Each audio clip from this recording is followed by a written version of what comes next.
wabarakatuh. Wah, Salam salam sejahtera bagi Waalaikumsalam kita semua dan selalu berbahagia. Tidak apa-apa, Waalaikumsalam. saya menyaingi Prof Ribut sama Prof Anwar dari Bahasa Indonesia. Nanti biar dikoreksi apa namanya pantunnya.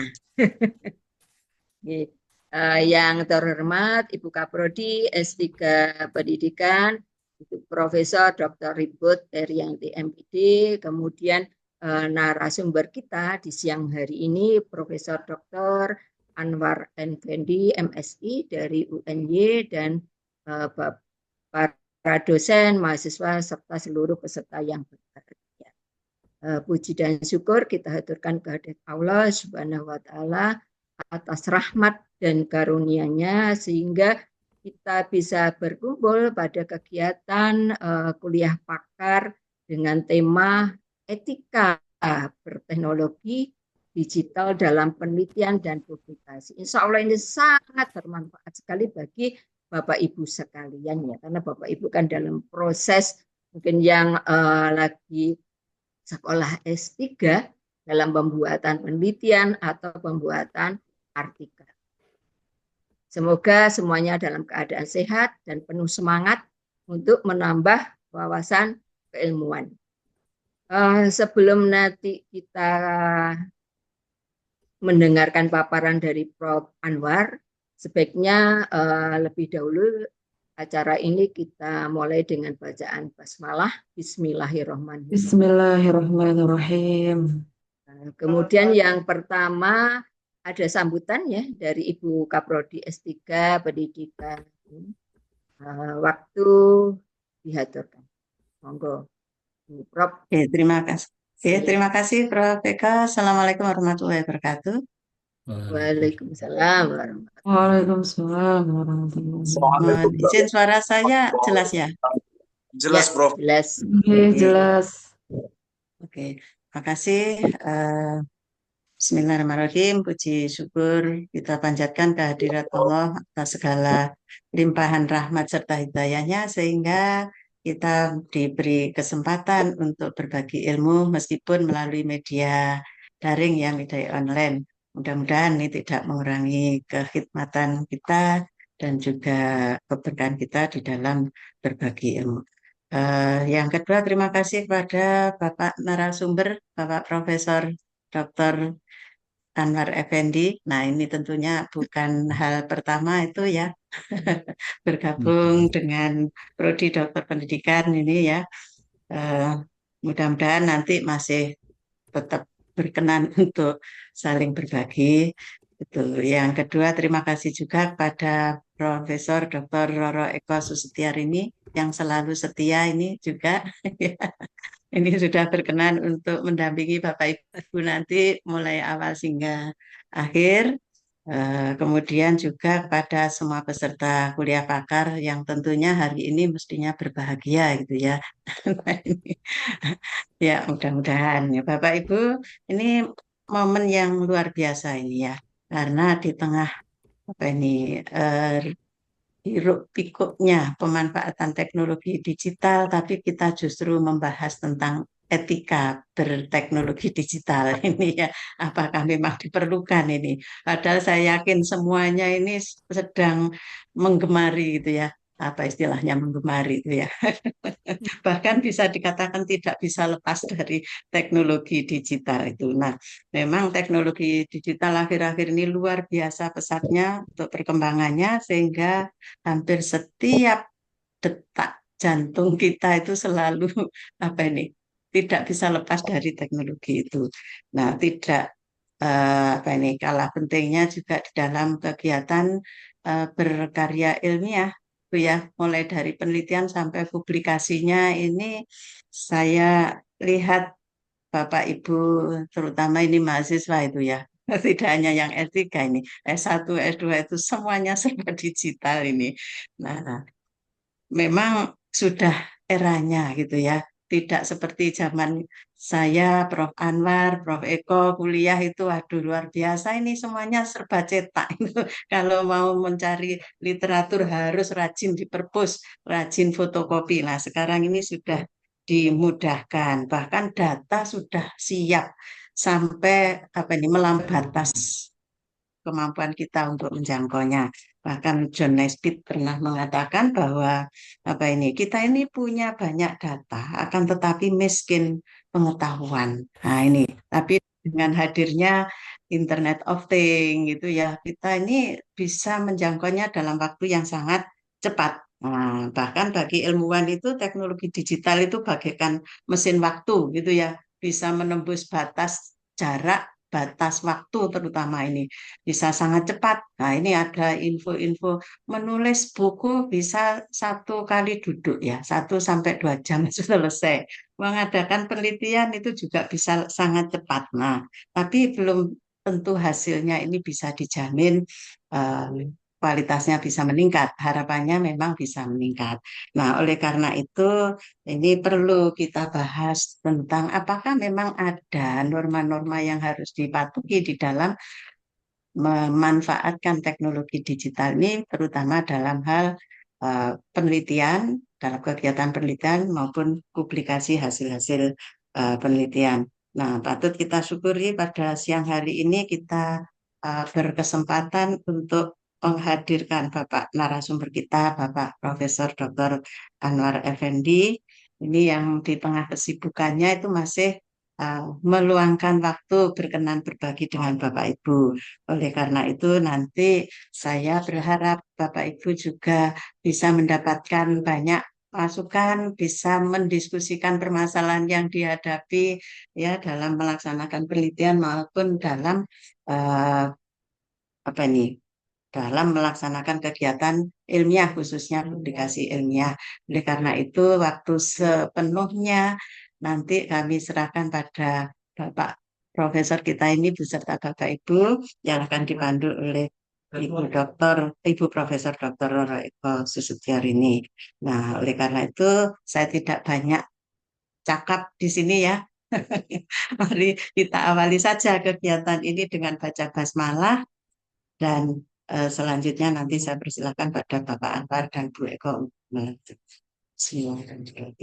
Terima kasih. Assalamualaikum warahmatullahi wabarakatuh. Waalaikumsalam warahmatullahi wabarakatuh. Demikian tadi Bapak Ibu sambutan dari Ibu Kaprodi, Profesor Dr. Ibu Wahyu Erian di MPD. Untuk memasuki acara yang berikutnya, Bapak Ibu sekalian, Bapak Ibu nggak usah tegang ya. Tadi kan dikatakan Prof ribut, membuat artikel bisa 1 jam, membuat proposal disertasi bisa 1 jam, ya kan menggunakan alat. Jadi memang sekarang banyak sekali alat yang bisa digunakan, tapi jangan kemudian Bapak Ibu nanti terperdaya dengan alat. Memang harus dibaca. Membuat proposal BIMA itu juga ada, Bapak Ibu bisa hanya 1 jam, tetapi ada beberapa di proposal BIMA yang kemarin ya itu ikut ya, jadi ChatGPT-nya itu ikut sehingga ketahuan, waduh ini mesti menggunakan aplikasi. Jadi nanti Bapak Ibu kalau membuat artikel jangan sampai kata-kata dari ChatGPT atau yang lain terikut, ya nanti akan dibaca oleh dosen pembina mata kuliah maupun dosen pembimbing nih.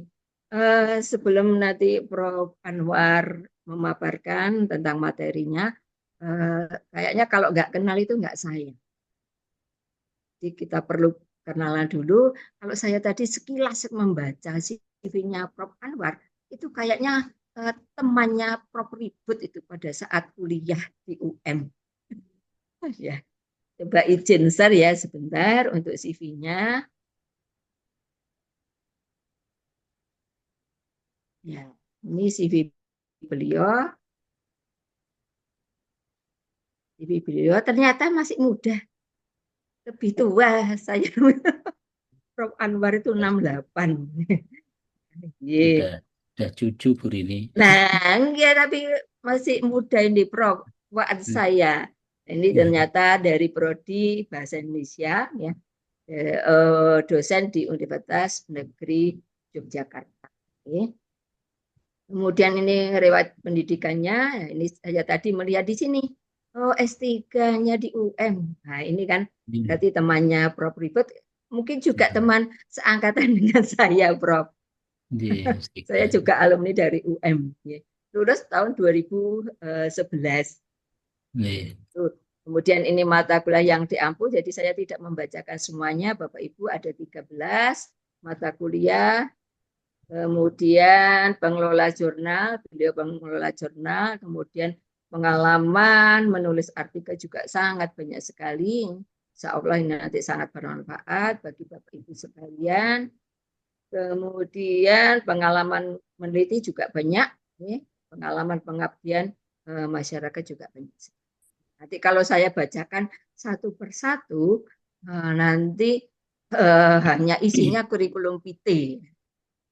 Yang intinya kan nanti Bapak Ibu akan mendengarkan paparan dari Anwar ya, Pak Effendi dari UIC.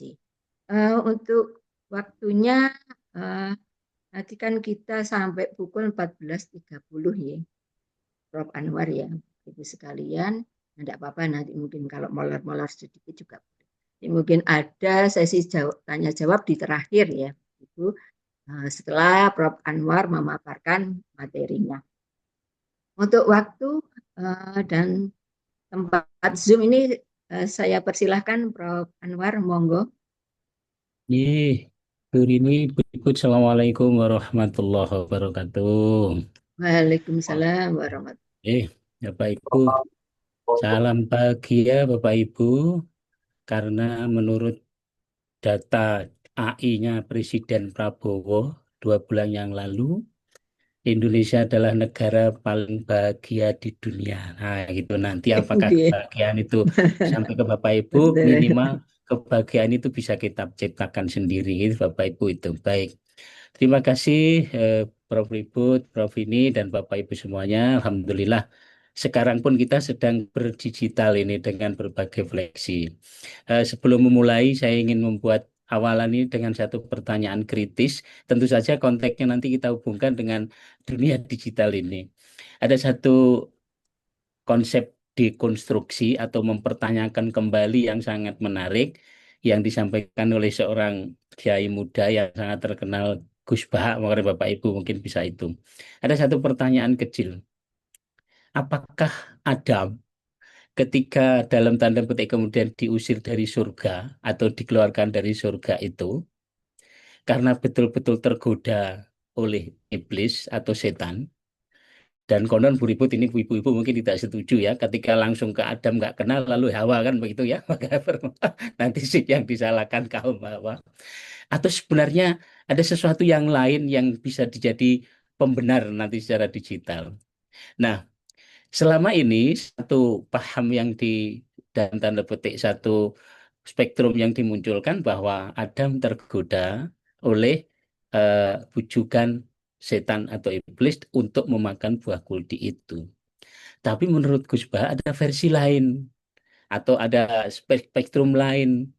Adam sebenarnya tidak sedang tergoda, tapi justru Adam mencoba memuliakan zat yang maha mulia, yaitu Allah. Maka dalam pikiran sederhana Adam, karena sangat mulia sebagai khalik, tentu pikiran Adam yang mungkin belum terpengaruh AI itu sangat sederhana. Tidak mungkin ada makhluk yang mengatasnamakan, berani mengataskan nama Allah untuk menipu. Maka sebenarnya dalam perspektif kayak ini tentu saja nanti bisa diperdebatkan ya. Gus Bah menyampaikan sebenarnya tidak tertipu karena sedang mencoba mengagungkan. Bagaimana mungkin ketika nama Allah tidak disebut kok tidak percaya? Karena di pikiran sederhananya bagaimana mungkin makhluk kok mau atau bahkan dalam tanda petik nanti di ujung kita diskusikan itu. Nah, tentu itu perspektif itu. Nah, barangkali dalam konsep AI nanti itu digital eh, artificial intelligence atau digital berbagai macam itu nanti posisinya pada sampai itu. Apakah kita pada nas yang pertama bahwa tergoda lalu memakai seperti di Prof ini sembarangan dalam tanda petik atau secara kritis pada poin-poin apa. Nah, insya Allah Bapak Ibu tentu ini ya saya termasuk generasi yang bomber itu ya taunya tiba-tiba terjerembab di dalam teknologi ini, mungkin sebagian Bapak Ibu juga begitu, dipaksa, terpaksa, atau mungkin memaksa ujung-ujungnya akan sampai pada titik itu. Oke, Bapak Ibu nanti penjenengan bisa searching pada kalau tidak salah bulan Februari atau Maret 2025 itu Kemendikti itu mengeluarkan panduan penggunaan generatif intelligence. Meskipun yang diatur masih sangat generik, tidak sampai pada bentuk apakah sanksinya, kemudian nanti lalu konsekuensi dan sebagainya itulah. Oleh karena itu saya ingin coba nanti kembali ke tadi di persimpangan apakah nas yang pertama Adam terbujuk lalu AI itu menjadi bujukan kita lalu tergoda betul atau pada saat-saat tertentu nalar kita atau nanti basic keberpikir kita masih pada posisi apapun yang muncul itu. Oleh karena itu kita coba nanti secara substantif mungkin beberapa hal yang ingin kita jadikan bahan. Yang pertama tentu etika digital itu lalu konsepnya kemana, lalu secara sederhana nanti kita mengenal sebenarnya proses bekerjanya akal imitasi itu seperti apa. Kalau dari sini maka Bapak Ibu nanti tapi yang disampaikan Prof. Rini tidak akan segera percaya ternyata kerjanya sederhana sekali. Nah, lalu nanti bagaimana etikanya, lalu dalam aktivitas kita dunia pendidikan, lalu kira-kira secara praktis akan bergerak kemana? Kembali ke analogi tadi itu. Nas pertama percaya bahwa terbujuk langsung, atau juga ada pemikiran yang baru. Saya pikir ini yang bisa saya lewati, jadi prinsip moral dan etika itu menjadi sebuah irisan. Etika itu diturunkan dari moral. Dalam konteks digital natif atau AI ini, tentu moral barangkali sebagai sumbernya, lalu dirumuskan menjadi etika sehingga nanti indikatornya jelas, berbasis penalaran dan mengikat tentunya itu. Karena di dalam panduan penggunaan AI yang dikemukakan oleh Kemendikbudristek itu masih himbauan moral, masih batas moralnya itu. Jadi begini caranya, kalau dosen begini, mahasiswa begini. Tapi standar etiknya yang tentu akan dikuatkan dalam bentuk semacam indikatornya, kemudian apa konsekuensinya itu masih perlu pemikiran kita bersama Bapak Ibu. Nah, mengapa penting etika dalam konsep era digital itu?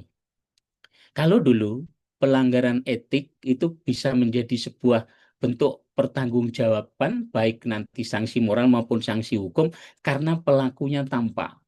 Tapi begitu dengan algoritma digital, ini tentu hal-hal yang bisa ini siapa yang mau dihukum dalam satu aktivitas itu. Informasi menyebar perlahan, tapi sekarang bahkan lebih kita sebenarnya tidak bahkan kita itu berlimpah informasinya. Mohon izin Bapak Ibu tidak ingin saja di WA penjenengan itu dikirimi apapun begitu ya. Bahkan kadang-kadang juga hal-hal yang sifatnya itu menjadi sesuatu yang barangkali entes itu. Nah, dulu interaksi sebuah keputusan atau nanti decision dalam berbagai aspek itu ada person dalam tanda petik pelakunya, agennya, atau bahasa gampangnya itu ada orangnya. Nah, sementara sekarang sistem seleksi apapun pakai digital. Bahkan mohon maaf di tempat kami di UNJ itu ada seleksi yang beasiswa KIP itu menggunakan ini. Nah, tentu saja nanti nilai rasanya menjadi tidak ada. Pokoknya yang mohon maaf misalkan rumahnya begini, kemudian lantainya begini, perabotnya begini, habis habis 1 bulan berapa pulsa listrik atau kuota listrik itu dimasukkan dalam sistem, semuanya lalu segera dijawab oleh sistem. Tidak ada nih. Barangkali nanti penting untuk kita jadikan pikiran sederhana bahwa ternyata etika menjadi penting karena kadang-kadang justru kita tidak bisa memahami data ini awalnya milik kita dalam konteks penelitian yang sifatnya masih lapangan itu, tapi sekarang data kita itu milik orang lain. Oleh karena itu, tanpa etika yang jelas, teknologi tidak menjadi bebas nilai, maka nanti bagaimana proses atau akan memunculkan prasangka dan kepentingannya itu. Oke, Bapak Ibu. Nah, ini sekadar gambaran yang mungkin nanti perlu kita jadikan sebagai satu bentuk nas tadi itu. Jadi, konsep akal imitasi itu sebenarnya adalah mesin yang mampu melakukan hal-hal yang biasa dilakukan oleh manusia, mengenali wajah, memahami bahasa, membuat tulisan, bahkan merasakan emosi. Tapi satu hal yang barangkali Bapak Ibu perlu kita pahami, ini yang tentu saja AI itu belajar dari input yang dimasukkan. Analogi sederhananya, orang tua menunjukkan kucing berulang-ulang sambil menyampaikan pada anaknya, inilah kucing. Lama-lama anak itu mengenal pola berbulu, berkuping, bermata sipit. Maka akhirnya dia mulai bisa membedakan kucing dari anjing. Nah, logikanya juga begitu ternyata.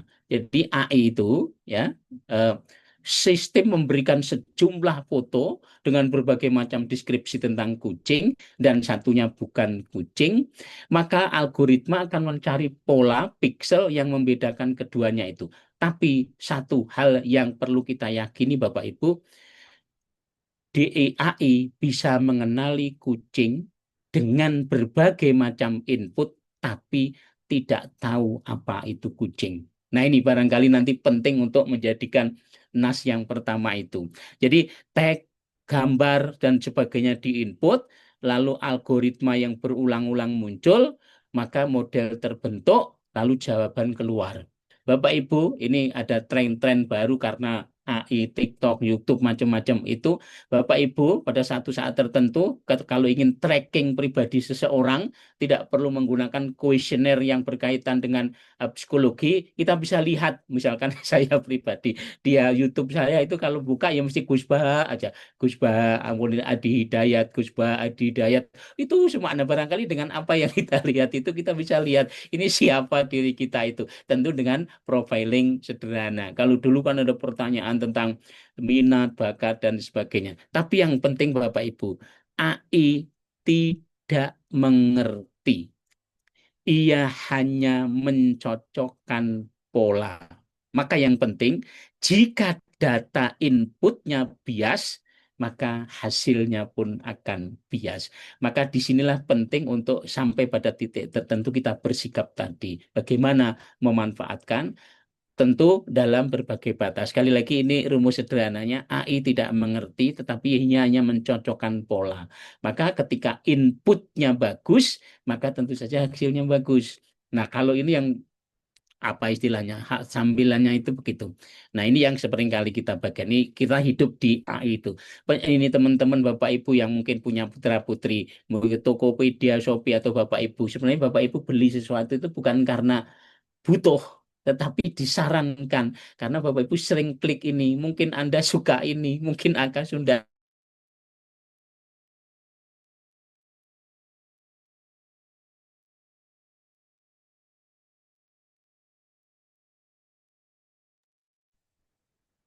situasi bukan karena ingin atau butuh, tetapi karena konteks yang disebutkan dalam perspektif itu tadi. Nah, ini tadi mengapa AI itu dibutuhkan dan urgensinya.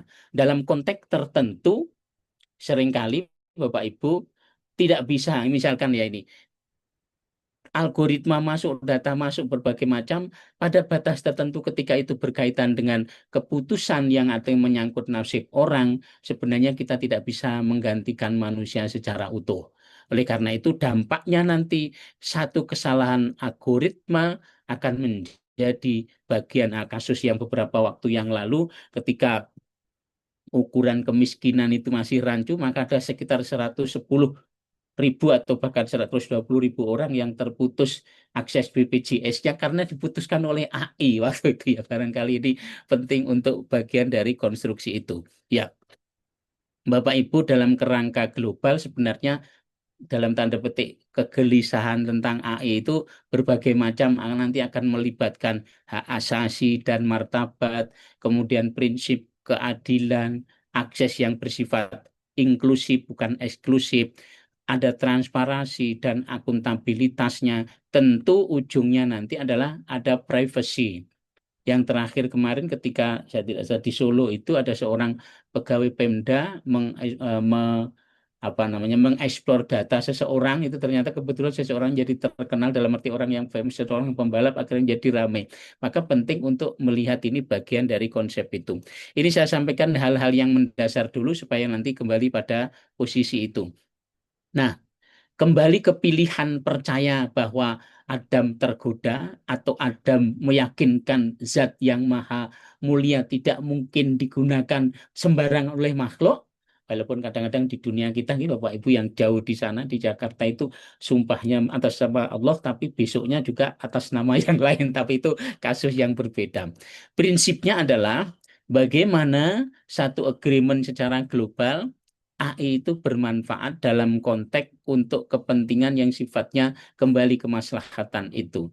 Lalu yang kedua, tidak menimbulkan bahaya baik secara individu maupun sosial dalam berbagai dimensi. Nah, ini yang perlu nanti, termasuk misalkan nanti dalam konteks kita menulis ilmiah atau mungkin nanti membuat aktivitas-aktivitas yang sifatnya akademik, tentu sampai pada posisi itu. Nah, seperti yang saya sampaikan tadi, mereka dalam tanda petik ya mereka itu AI tadi berbagai macam platform. Kalau Bapak Ibu unduh buku penggunaan itu platformnya disebut semuanya.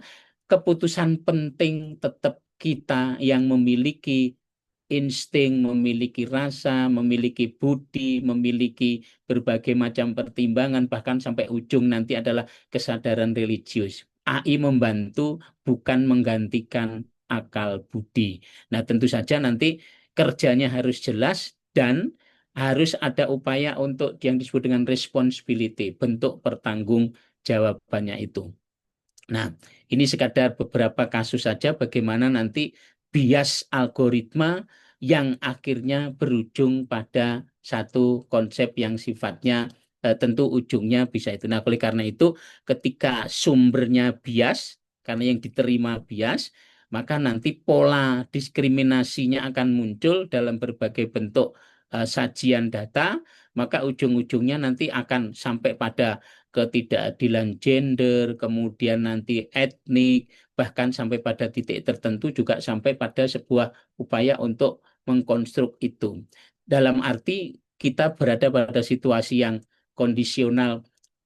Indonesia ada yang sangat familiar dengan AI dan tidak, maka asupan informasi itu menjadi penting supaya nanti konteksnya bisa lebih luas seperti itu. Oke. Ya, Bapak Ibu. Nah, ini sekadar bagaimana nanti analoginya data adalah minyak bumi abad ke-21, tapi apakah kita ikut menikmati hasilnya? Minyak bumi tidak berharga jika hanya ada di tanah, data pun demikian, nilainya muncul ketika sudah diolah. Nah, pertanyaan kecilnya adalah siapa yang mengolah selama ini? Yang mengolah adalah perusahaan besar, yang menambang tanpa sadar adalah kita semua, tetapi keuntungan mengalir pada mereka. Bapak Ibu, kalau penjenengan diaktifkan map-nya itu seperti Google Map, kemudian apalagi Google macam-macam penjana itu bahkan ada sebuah analogi teknologi itu bahkan lebih dekat dengan kita, lebih dekat dengan kita daripada ibu kita, karena kita teknologi bisa tahu kita melakukan apapun, bahkan dimanapun itu bisa terkendali dalam aspek itu. Nah, oleh karena itu nanti dalam konteks pemanfaatan itu yang penting. Ya, jadi penting sekali ujungnya dalam berbagai macam aktivitas kita nanti penelitian, publikasi, bagaimana kita sebagai pengguna itu muncul secara pribadi dalam berbagai aspek paparan sampai pada ujungnya nanti membuat simpulan atau implikasinya. Kalau kasus yang disampaikan Bu Rini tadi, nanti si ujung saya sampaikan sederhana sekali, apakah ini merupakan kerja AI atau tidak. Nanti rumusan sederhana, apalagi kalau ini ekspresi bahasa. Kalau misalkan foto atau musik atau gambar, barangkali bisa kita tertipu. Tapi kalau paparan bahasa yang sifatnya tertulis, tentu dari kata yang dipilih saja. Apakah sederhana misalkan dalam bahasanya Bu Rini, apakah kata mati dan gugur itu bisa digunakan secara tepat. Kalau dilepaskan bisa jadi wafat itu lebih tinggi daripada kata mati. Tapi konteks bisa salah. Tidak mungkin Bapak Ibu menulis kucing saya telah wafat, tidak mungkin, tapi kucing saya telah mati. Maka wafat, tewas, mati, gugur, mangkat, dan sebagainya. AI tidak tahu yang disebut dengan nuansa makna, perbedaan tipis antara dua kata. Nah, kita sebagai pengguna yang terikat oleh konteks budaya, oleh konteks lingkungan, kita bisa memilih. Maka penting untuk mengkonstruk ketepatan pilihan kata itu meskipun sudah disediakan datanya. Nah, kerja nalar penjenengan Bapak Ibu semua kita ini nanti akan yang membedakan. Bisa jadi konsepnya seperti itu. Oke. Ini beberapa contoh saja yang bisa kita jadikan sebagai bagian dari itu ya. Nah, bagaimana nanti dalam konteks kita AI masuk dalam ruang belajar? Eh, Renat Kasali itu pernah membuat satu analogi, apakah akan memerdekakan kita dalam arti memilih pilihan Adam tergoda atau Adam meyakini menjaga kemurnian nama Allah tadi, karena dia yakin seyakin-yakinnya tidak ada makhluk yang berani sembarangan mengatasnamakan zat yang maha mulia tadi itu, atau bisa jadi memiskinkan pikiran kita. Tentu nanti penyikapannya berada pada kita sendiri. Banyak pemanfaatannya dalam pembelajaran, umpan balik, kemudian asesmen, akselerasi riset, dan sebagainya. Tapi kembali ke tadi, Bapak Ibu, yang problem yang pertama tadi kan AI itu tidak mengerti, tetapi hanya mencari pola. Lalu yang kedua, semua AI masuk pada lapisan aktivitas pendidikan, tapi sampai saat ini tentu saja tata kelola etisnya yang barangkali perlu kita pikirkan bersama. Minimal kembali ke tadi, ada kesadaran apakah kita sebatas tergoda dengan AI atau secara dekonstruksi mempertanyakan aspek-aspek tertentu sesuai dengan level penggunaannya itu. Itu nanti yang mungkin bisa kita jadikan sebagai bahan diskusi batas antara tergoda dalam pengertian terbujuk setan itu atau justru sebenarnya mencoba untuk mencari pembenar yang akhirnya berterima tentu saja dengan argumen-argumen yang sifatnya berbasis data itu. Nah, tentu ini pilihan-pilihan bagus, Bapak Ibu. Artinya bagaimana AI itu apapun kita tidak bisa menghindar. Ya seperti yang saya sampaikan tadi, kita berada pada situasi sekarang ini, maka perlu ya bahasa gampangnya itu ya tidak perlu mengutuk kegelapan. Mungkin sebaiknya menyalakan lilin, walaupun kadang-kadang juga perlu dimatikan sebentar supaya kita tidak terbakar habis. Lebih baik menyalakan lilin daripada mengutuk kegelapan. Wah, AI macam-macam. Nah, tentu saja menyalakan lilin pada batas-batas tertentu bisa membakar diri, tentu lilin itu sendiri, tapi tentu bisa kita strategi bagaimana kita tidak terbakar habis. Nah, tentu pemanfaatannya akan menjadi penting dalam berbagai dimensi itu.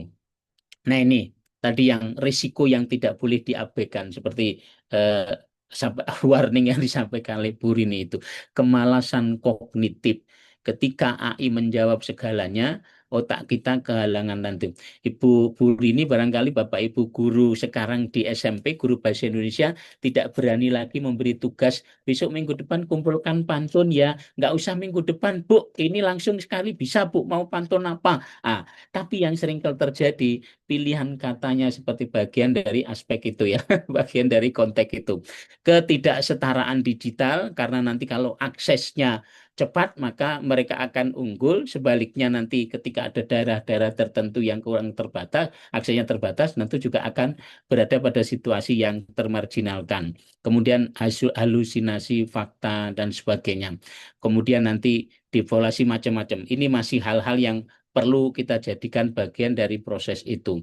Nah, ini yang tadi ada awal-awal muncul itu tentu ada pemilihan bimbang, ada yang melarang, kemudian ternyata menyesal. Beberapa perguruan tinggi top di Amerika kan melarang, tapi pada akhirnya juga mencoba mengkoreksi. Finlandia mengintegrasikan dengan bijak. Barangkali nanti yang paling urgen Finlandia atau beberapa negara maju itu sekarang kembali ke buku teks Bu Rini ya. Jadi tidak, karena apa, dengan buku teks itu interaksi menikmati menjadi prosesnya agak kurang, maka beberapa negara maju yang awalnya sangat getol memanfaatkan teknologi tapi mencoba untuk memperbarui kebijakan karena ada satu yang brain out itu ya, satu kekosongan proses berpikir. Indonesia masih, nah kita masih apa ya, meraba-raba bagaimana. Meskipun di kampus saya Bu Rini sudah ada yaitu ML Book, kemudian Gemini sudah. Cuma ya kembali ke tadi, ini adalah alat bantu, bukan segala-galanya. Kalaupun dilarang, biasanya begini, di Indonesia itu semakin dilarang malah semakin ingin diketahui. Ketika ada sebuah ruangan tertulis dilarang masuk, malah semua orang malah kepingin tahu apa ada yang di dalam itu apa. Baik. Nah, penting dalam konteks tadi etika akademik, Bapak Ibu, batas antara menggunakan dan menyalahgunakan. Nah, ya, batas antara mendayagunakan, memberdayagunakan itu penting. Maka nanti interaksi yang sifatnya eksklusif, pilihan-pilihan bertahap itu tetap saja tentu pada akhirnya berada pada Bapak Ibu sebagai pemegang otoritas keilmuan sesuai dengan proses berpikirnya. Sehingga penting apakah kita menggunakan, kemudian apakah nanti menyalahgunakan, termasuk nanti dalam berbagai aktivitas tertentu. Nah, penting ketika kita memanfaatkan AI, perlu dinyatakan kapannya, bagaimananya, bahkan pelibatannya itu. Kalau tadi contoh bahkan begini, ada satu jurnal yang akhirnya lalu artikelnya dideklen karena salah satu daftar pustakanya itu adalah AI. Bahkan ada yang menyebut sekarang penulis berkolaborasi dengan ChatGPT, kan begitu ya. Prof. Joko Sarwono pernah mempromosikan membuat tulisan tentang sejarah sastra, lalu penulis berkolaborasi dengan Chat. Nah, bisa jadi itu menjadi bagian penting untuk bentuk tanggung jawab ini, bagian dari aktivitas itu. Ya, nah ini yang barangkali nanti perlu kita jadi ini. Nama ChatGPT muncul sebagai penulis artikel ilmiah. Ini pernah nah, kepengarangan adalah soal tanggung jawab, bukan sekadar soal siapa yang mengetik. Ini barangkali terlalu ekstrim, gitu, Bu. Kepengarangan itu bukan pada soal siapa yang ngetik itu, tapi kembali respon tanggung jawab keilmuan itu kembali pada kita. Tentu pada batas-batas mana nanti kerja AI itu kita jadikan sebagai teman dalam beraktivitas secara akademik.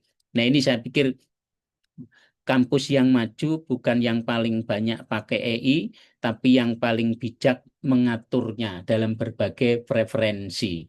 Ya, tentu berbagai kecanggihan itu akan menjadi pisau bermata dua kalau tidak dimanfaatkan secara bijak. Nah, barangkali ini konsepnya, konsep sederhananya. Nanti supaya Bapak Ibu bisa kita diskusi lebih banyak. Kalau dalam konteks akademik, apakah kebijakan institusi jurnal mengizinkan? Maka jika iya, tentu nanti ada upaya untuk menyatakan penggunaan AI secara terbuka. Dengan demikian, secara frekuensi dinyatakan, aktivitas verifikasi dinyatakan, seluruh hasil tulisan tetap menjadi milik penulis dalam tanda petik sampai pada ujung simpulannya itu. Nah, jika tidak, tentu saja kita harus hindari kalau ini berpotensi melanggar etika. Dengan kata lain, Bapak Ibu, nanti di ujung saya sampaikan batas mana kita bisa mendeteksi apakah kita sudah jujur dengan diri kita sendiri dalam berproses secara akademik atau tidak. Nanti saya tunjukkan karena kebetulan saya orang bahasa, tentu saja nanti mulainya dari aspek bahasa itu. Oke, ya ini barangkali yang masuk pemikiran Bertram. Nah, akankah memerdekakan atau diadaptasi atau menyerahkan segalanya tentu akan menjadi pilihan-pilihan penting. Teknologi itu tidak netral, ia membawa nilai pada penciptanya. Tugas kita adalah bagaimana menjadikan kemanusiaan itu muncul. Maka ini kutipan ini, pertanyaan adalah bukti bahwa kita masih berpikir, dan berpikir adalah bukti prinsip kita sebagai yang paling manusiawi. Sehingga kembali ke tadi, ketika melakukan sebuah konsep pertanyaan, bertanya, mendiskusikan, maka pada saat itu kita sedang berproses berpikir. Kemudian kalau ego to ego sum, karena kita berpikir, maka kita ada dalam berbagai macam itu. Maka sekali lagi, apapun yang kita manfaatkan dalam kekayaan AI itu, maka kita sendiri harus muncul. Sederhananya begini, ilustrasinya begini. Bapak Ibu, teman-teman S3, barangkali nanti tentu saja mungkin juga sudah Bu Ribut menyampaikan. Kalau di kami, Bu Rini, ini tentu saja konsensus yang tidak tertulis. Disertasi S3, haram hukumnya kalimat pertama menggunakan kata according to, menurut. Menurut ini, menurut ini, menurut ini. Itu sederhananya penjenengan belum berpikir, belum memanfaatkan itu. Ya, sampaikan saja pokok pikirannya, kemudian di ujung diberi kutipannya mana. Karena ada, nanti lalu menjadi karnaval teori. Menurut ini, kalau di tempat saya ada ilmu bahasa ya, kelas Kak, menurut Gores Kerap, kelas kata bla bla, menurut Krida Laksana bla bla bla, menurut Samsusi bla bla bla, menurut nanti Bambang Kaucipro, dah kok menurut semua Mbak, ini satu halaman kok menurut semua, lah penjenengan di mana? Nah, itu deteksi awal, maka penting untuk memvariasikan bahwa kita sudah berproses, maka pada posisi itu kita lalu menjadi konsep itu. Nah, sampai pada posisi ini, guru besar saya, Prof. Suminto, mungkin Bu Ribut Bapak juga kenal, dalam konteks memanfaatkan AI itu, maka kecendekiaan kita sebagai penulis terletak bagaimana kita mendayagunakan kata sambung. Bahkan beliau mengatakan begini, menulis era sekarang itu hanya modal kata sambung. Maksudnya apa? Milik kita secara pribadi itu mungkin yang dengan demikian, oleh karena itu sependapat dengan, walaupun kita belum punya pendapat gitu. Kayak itu. Nah, bagaimana kecendiaan penjenengan mengolah kata sambung itu? Nah, nanti isian sesudah dan sebelumnya itu disediakan oleh AI, disediakan oleh jurnal buku.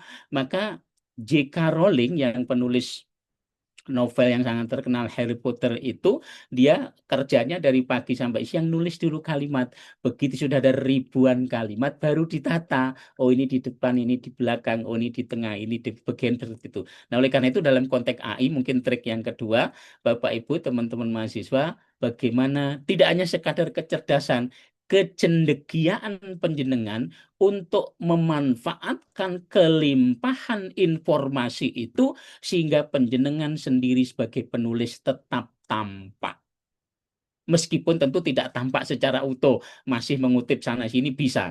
Tapi kalau penjenengan tadi menurut, kalau dalam bahasa according to, nanti monggo Bu Ribut, mungkin mungkin Bu ini juga, ini kok sudah mahasiswa 3 kok masih menurut toh Mas? Mestinya penjenengan sudah muncul lah, kan, walaupun mungkin bisa jadi sejalan dengan ini, Gores Kerap menyebut bla bla. Di sisi lain, seperti itu. Maka ada sebuah adagium, menulis itu tidak lebih sebenarnya bermodal kata sambung. Kata kalimat yang lain di mana? Ya di AI tadi itu. Tapi kalau kata sambung penjenengan atau kata sambung saya saja tidak nyambung, seperti Bu Riri tidak nyambung, lah berarti kita nas yang pertama tadi tergoda saja kan begitu, belum sampai proses. Monggo nanti Bapak Ibu bisa dicermati apakah kata sambung penjenengan yang dimanfaatkan untuk menyambung kelimpahan informasi itu nalarnya jalan, konstruksi berpikir logikanya jalan, runtut ujung-ujungnya logis, itu nanti menjadi penanda bahwa kita menguasai AI. Itu yang saya sampaikan bagian dari aktivitas itu. Nah, barangkali ini sekadar informasi saja. Beberapa saat yang lalu nanti yang dikaitkan dengan etika yang plagiarisme itu, fabrikasi, falsifikasi, plagiarisme.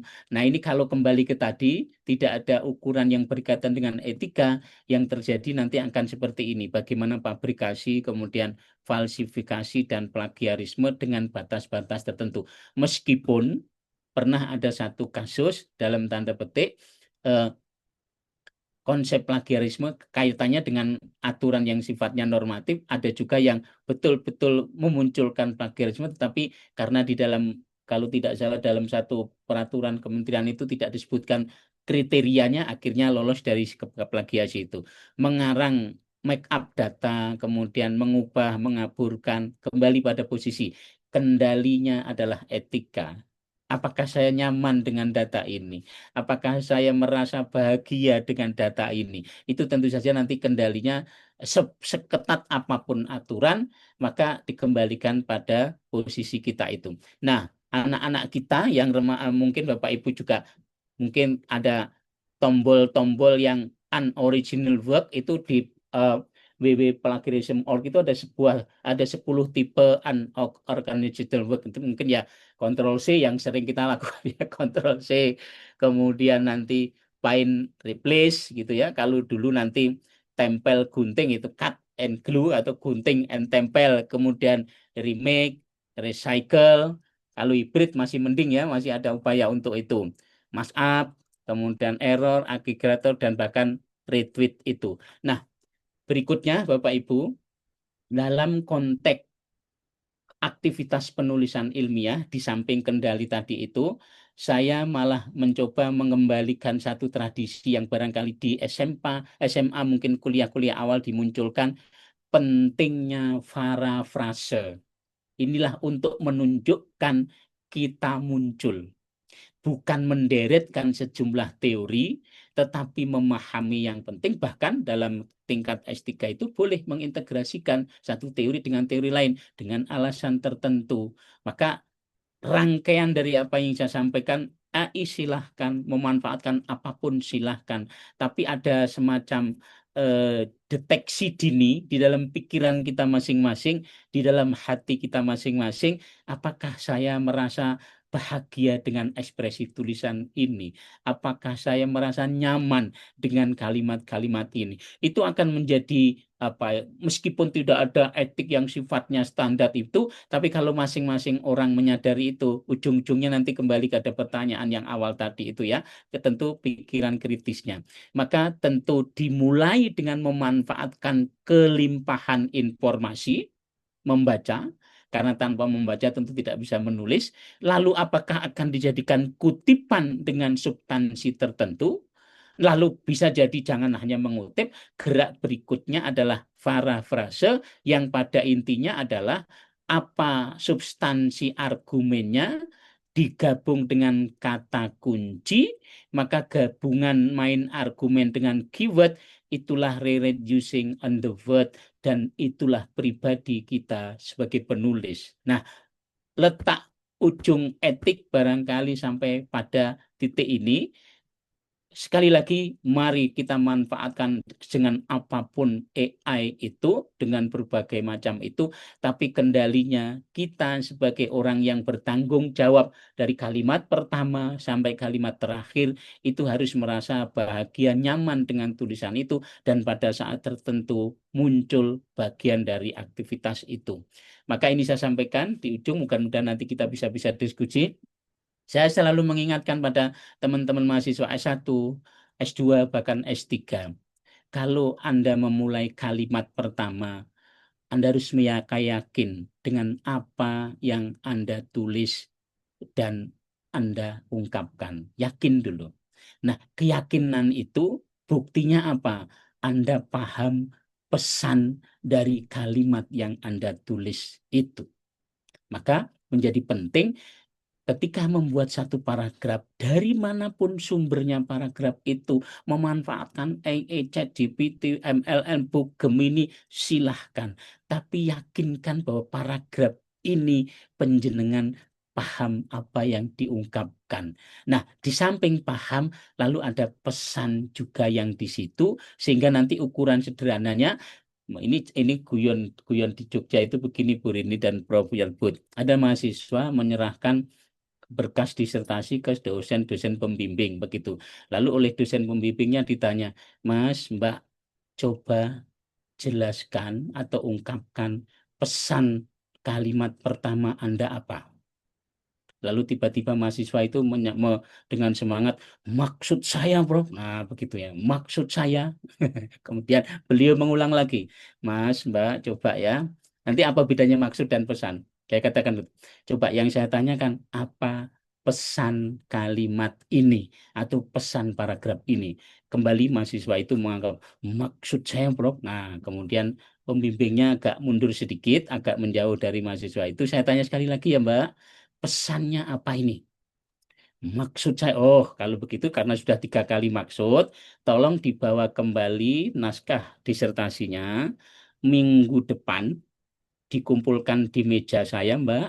Tapi jangan lupa, Mbak atau Mas ya, jangan supaya tidak bias gender ya, dikumpulkan ya. Tapi jangan lupa di sampingnya sekaligus kumpulkan kepala Anda ya. Maksudnya gimana? Maksud itu apa yang ada di kepala.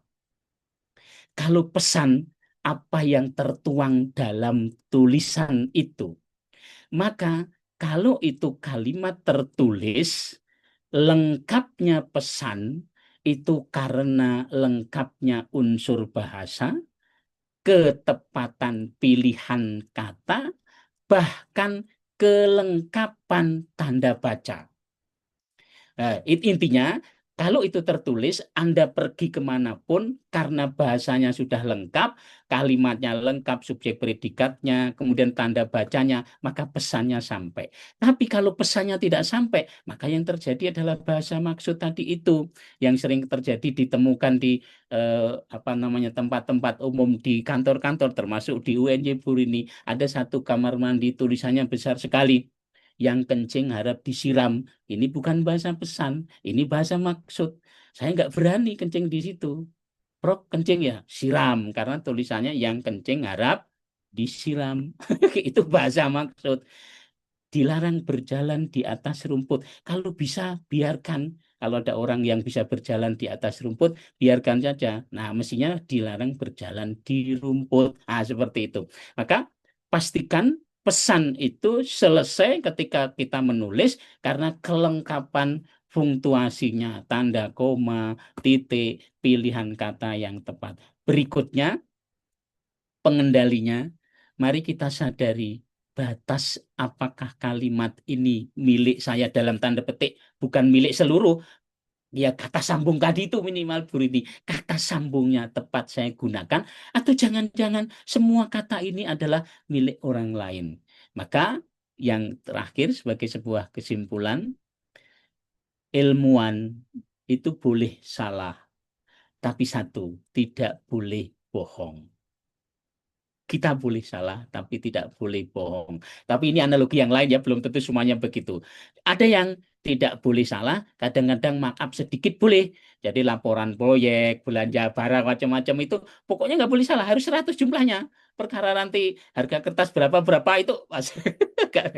Kemudian yang terakhir, kadang-kadang ada yang memang harus salah dan kadang-kadang memang harus bohong. Ini tentu saja tidak semua ya, pikiran kita sampai pada posisi itu. Nah, AI kita kendalikan dengan berbagai macam, kita boleh salah, tapi kata kuncinya tidak boleh bohong dalam berbagai dimensi. Dengan tentu saja pada posisi itu kita bisa menunjukkan diri itu. Nah, dan Bu Rini, saya tidak banyak hal yang bisa saya sampaikan. Prinsipnya berada pada satu ujung pemikiran, kita berada pada situasi yang memang kelimpahan informasi, kita tidak bisa mundur lagi, kita ke depan, tapi bagaimana dengan cara bijak, ukuran sederhananya tadi, tentu saja ini masih sangat spekulatif ya, apakah nyaman dengan kalimat yang saya tulis, apakah bahagia dengan kalimat yang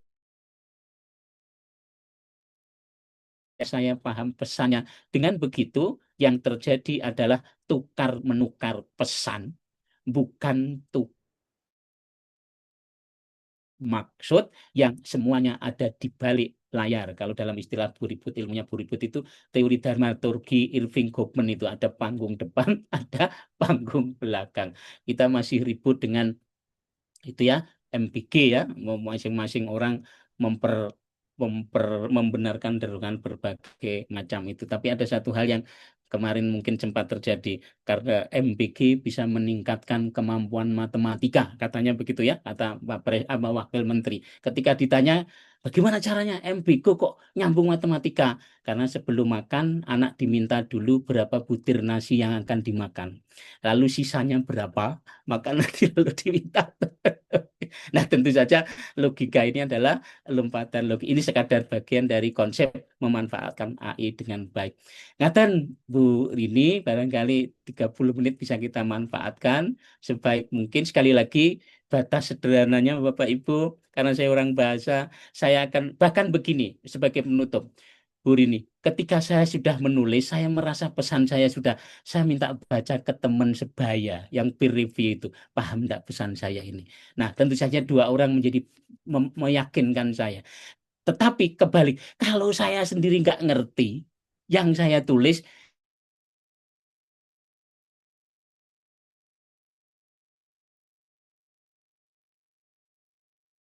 miliknya ML Notebook, macam-macam seperti itu. Ngaten Bu Rini, saya kembalikan. Tentu saya juga berharap masukan dari Bapak Ibu dalam konteks kita untuk mengembara supaya kita tersesat di jalan yang benar. Insya Allah di rimba raya yang demikian itu. Matur nuwun, nyuwun pangapunten, monggo Bu Rini saya sampaikan. Monggo barangkali ada yang Terima diskusikan. kasih Prof. Sementara, Anwar. Assalamualaikum warahmatullahi wabarakatuh. Waalaikumsalam warahmatullahi. Luar biasa Prof. Anwar ini. Karena bahasa Indonesia ya Prof ya. Memang ini pengalaman saya itu juga banyak seperti itu Prof. Copy paste. Dan juga menurutnya tadi Prof. Anwar juga menyatakan menurutnya di depan, tapi tidak ada narasi bagaimana pendapat dari penulis ya, menurut si A, si B, si C harusnya kan ada narasinya. Memang AI ini sebagai alat bantu Bapak Ibu ya. Bapak Ibu jangan sampai terpedaya dengan alat bantu. Tapi harus kita baca lagi, kita kritisi lagi apakah yang dituliskan oleh AI itu sudah benar. Banyak sekali alat-alat bantu, misalnya ChatGPT itu kan pintar sekali itu seperti yang dibicarakan Prof. Anwar, sangat pintar, dia bisa membuat macam-macam bisa kan. Tapi harus kita baca. Dan perintahnya itu harus benar ya Prof ya. Itu, perintahnya kata kuncinya itu harus benar ya. Kalau tidak benar tadi memang mereka jawabnya akan ngawur ya, seperti itu. Kemudian tadi kalau menuliskan satu kalimat ya, pesannya apa yaitu Prof ya tadi sudah diilustrasikan, yang kencing disiram. Berarti yang kencing yang disiram. Itu ya, jadi itu yang tadi sudah dikatakan oleh Anwar ya. Untuk sesi yang berikutnya kita masih ada 30 menit Bapak Ibu, monggo nanti yang untuk yang pertama ya, untuk tanya jawab yang pertama 3 orang, nanti kalau ada waktu kita lanjut untuk yang berikutnya 3 orang. Kalau Bapak Ibu misalnya kesulitan di dalam mikrofonnya bisa dituliskan di chat ya. Seperti itu. Monggo. Yang pertama ini ada 3 ini, ada Pak Suraji, ada Bu Nurul, ada Pak Laude. Monggo Pak Suraji. Baik, terima kasih Prof. Mohon izin. Assalamualaikum warahmatullahi wabarakatuh. Waalaikumsalam. Jadi pertama, saya sepakat tadi kita tidak boleh takut dan canggung dengan AI.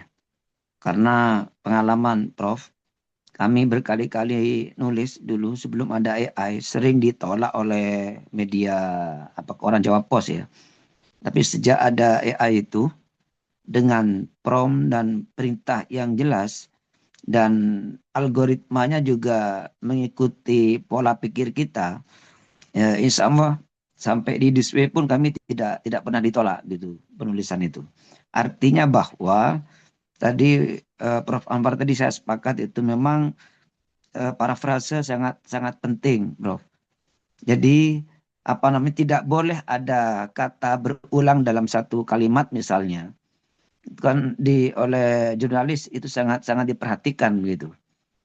Jadi pertanyaan saya, kalau memang AI sangat membantu seperti itu, seharusnya memang tidak ada pembatasan terhadap AI itu, tetapi bagaimana kita bisa memanfaatkan, memanage AI itu sesuai dengan paradigma dan pola pikir kita. Bukan kita yang mengikuti paradigmanya AI. Karena kalau kita ikuti misalnya ChatGPT atau DeepSeek ya, kita ikuti pola pikirnya, maka kita akan mengikuti AI-nya, paradigmanya. Tetapi ketika kita membantah dengan argumentasi kita, maka nantinya akan muncul, mereka akan mengikuti dengan pola kita itu. Nah, apakah seperti itu juga termasuk yang apa ya, yang plagiasme gitu ya, plagiasi gitu. Ya, tolong ini diberi penjelasan kepada kami. Kemudian yang kedua, memang betul di beberapa perguruan tinggi itu semua sudah ada yang membolehkan penuh tentang penggunaan AI itu, tetapi ada yang membatasi, bahkan ada yang tidak membolehkan sama sekali. Barangkali di UMM, kalau boleh kami usul, yang tidak boleh sama sekali itu justru kita akan menjadi ketinggalan, Bu, karena kita terkesan tidak memiliki pola manajemen yang bagus terhadap teknologi itu sendiri. Terima kasih. Assalamualaikum warahmatullahi wabarakatuh. Waalaikumsalam warahmatullahi wabarakatuh. Izin Bu Rini bisa langsung Nggih. ditanggapi mawon supaya nggak Oh, lupa nggih. nggih.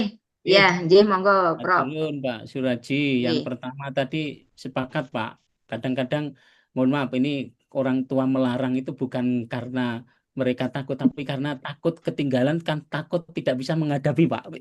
Jadi seperti yang mohon maaf yang kementerian melarang mahasiswa, kementerian ya melarang usia 16 untuk akses medsos. Saya membayangkan cara ngelarangnya gimana ini Pak.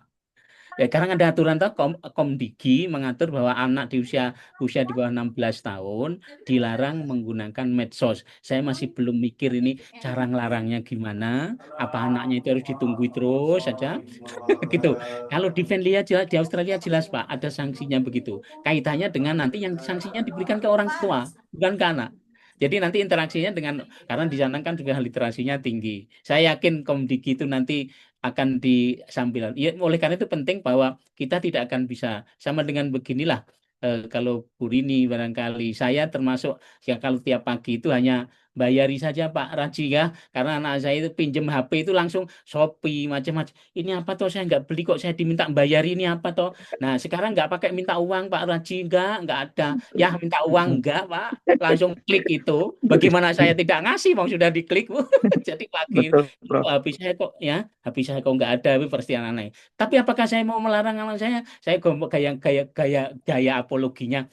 Saya bekerja untuk anak saya kok supaya saya tetap bahagia Pak, tetap Ya, bahagia betul, gitu. Bro. Iya, ya. Betul, Bro. Maka penting itu. Artinya begini, tentu mulai kesadaran itu, mohon maaf, saya akan menyampaikan fakta yang barangkali tidak terbantahkan terkait dengan itu tadi. Eh, yang Bill Gates itu ternyata dalam tanda petik memberikan lisensi membolehkan anak betul-betul menggunakan itu seperti yang di ACU usia 14 itu.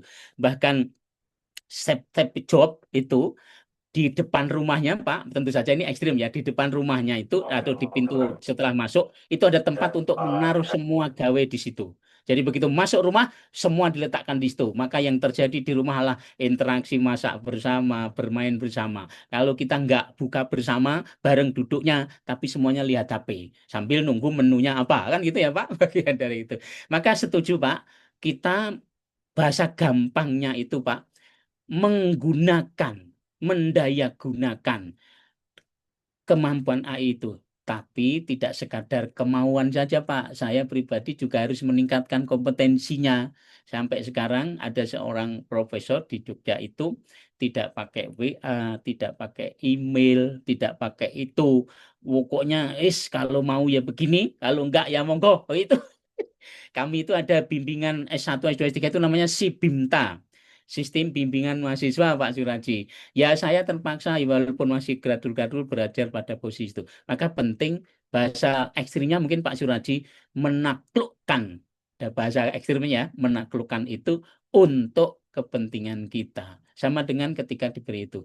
Nah, dalam konteks untuk aturan, kembali ke tadi, saya pikir yang lebih penting itu adalah mencoba menyadarkan dalam proses apa dan bagaimana. Tidak sekadar peraturan yang tertulis. Tertulis dalam artian sebagai panduan saja. Maka seperti yang di tempat kami itu Pak, Bu, jadi mahasiswa boleh menggunakan 2, bahkan dilanggan oleh UNJ, MLM Notebook sama Gemini itu, dengan dilanggan UNJ itu, maka secara periodik penggunaannya tentu ada controllingnya melalui mekanisme tertentu. Saya pikir karena ada itu.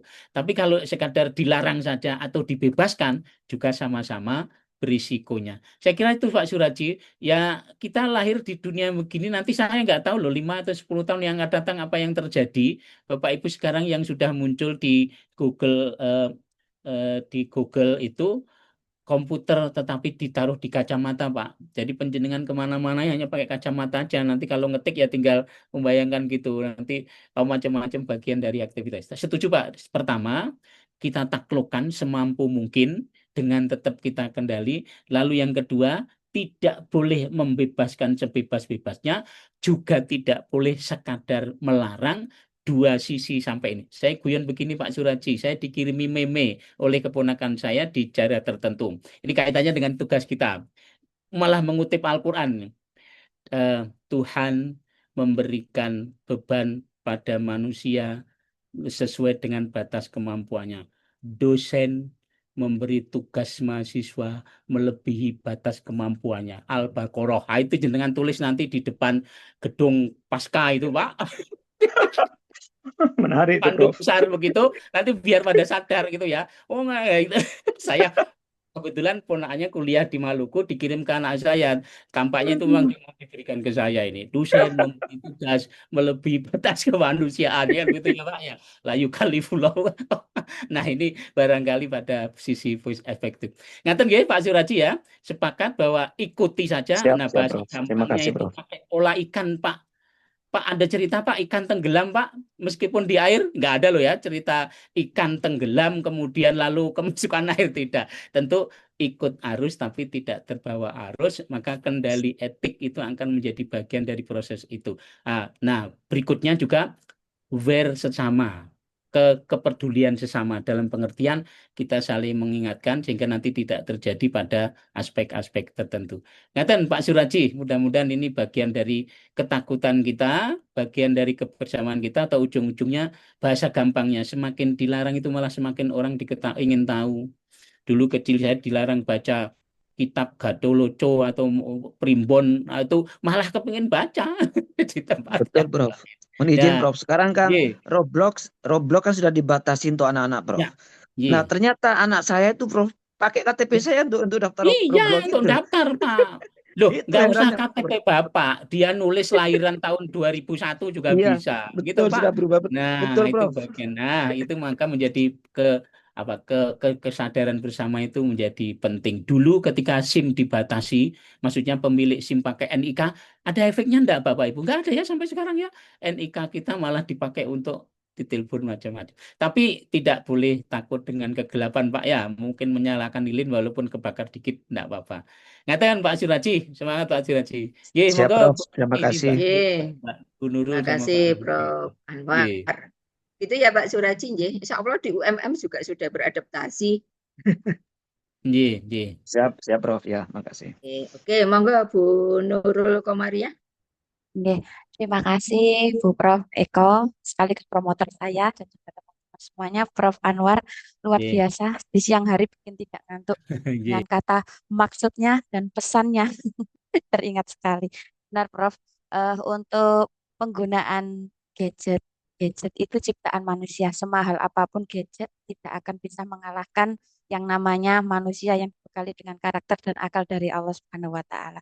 Nah, tadi sempat saya mendengarkan terkait main argumen, keyword sama paraphrase. Nah, yang saya tanyakan sebagai insan yang sekarang harus sadar akan kodrat alam dan kodrat zaman, istilahnya semacam itu nggih Prof, di guru penggerak. kodrat zaman sekarang, penggunaan AI, penggunaan gadget yang luar biasa. Kalau kita tidak mengikuti, kalau masih kita menggunakan SMS, maka kita ketinggalan zaman. Nah, pertanyaan dari saya, ketika para pres hasil dari AI itu serasa semuanya penting, semuanya baku, semuanya bagus. Nah, itu kadangkala mengalami kesusahan, Prof.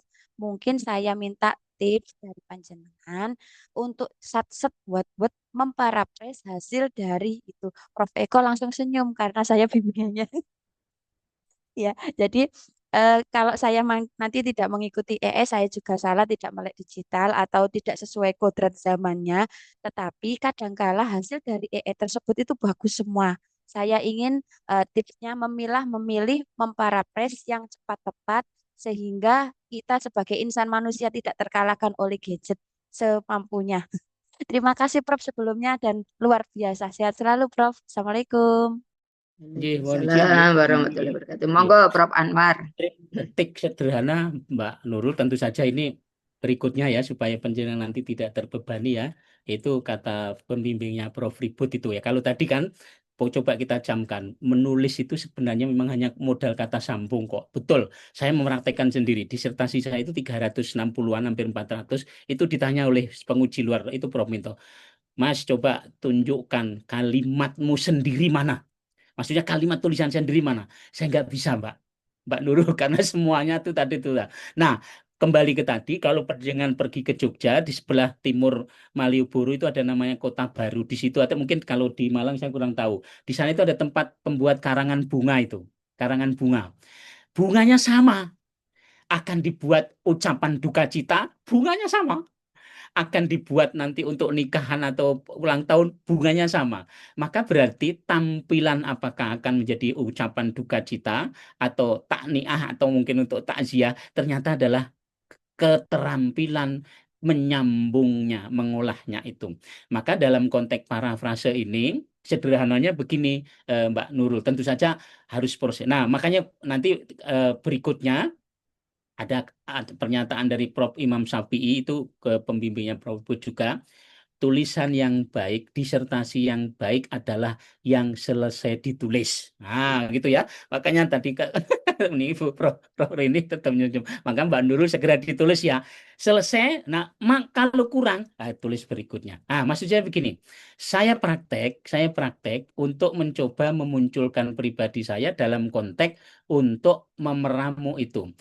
Kalau saya membaca, kemudian saya sebutkan, saya tulis dalam bentuk apa, misalkan kalau petik atau pet atau kalau dulu namanya kartu kutipan itu, cara saya sederhana supaya saya tidak terjebak pada kata yang ada di buku itu atau di buku ini, Mbak Nurul, setelah memperoleh sesuatu yang misalkan begini, ini contoh konkret ini Bapak Ibu kalau ngecek Bapak Ibu dosen penjenengan itu peneliti atau pengrajin itu bisa dilihat kamar bukunya berserakan atau tertata rapi.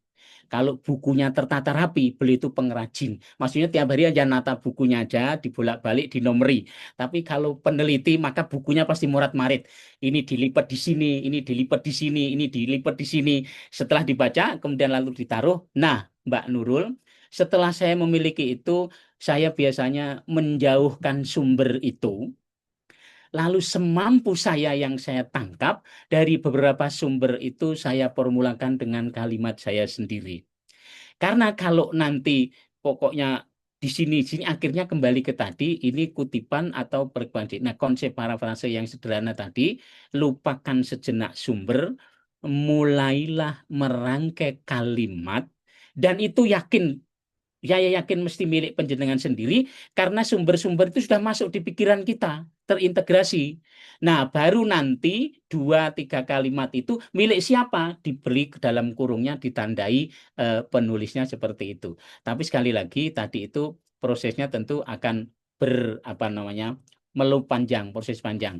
Maka ingin saya sampaikan almarhum Budi Dharma, seorang sastrawan besar, mantan rektor UNESA, barangkali nanti bedanya dengan saya atau kita.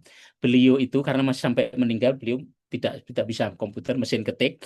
Kalau sudah berhadapan mesin ketik, ini Prof. Budi Dharma loh ya, yang terpikirkan adalah bagaimana saya mengakhiri tulisan ini. Kalau Prof. Budi Dharma. Kalau saya adalah memulainya gimana kan gitu ya, satu kalimat dilihat nggak nyambung, lah baru satu kalimat masa nyambung kan belum. Maka penting Mbak Nurul tadi bagaimana supaya penjenengan dalam tanda petik muncul dari serangkaian sumber tadi itu. Setelah memulai menulis, mohon tidak berdekatan langsung dengan sumber-sumber tadi itu.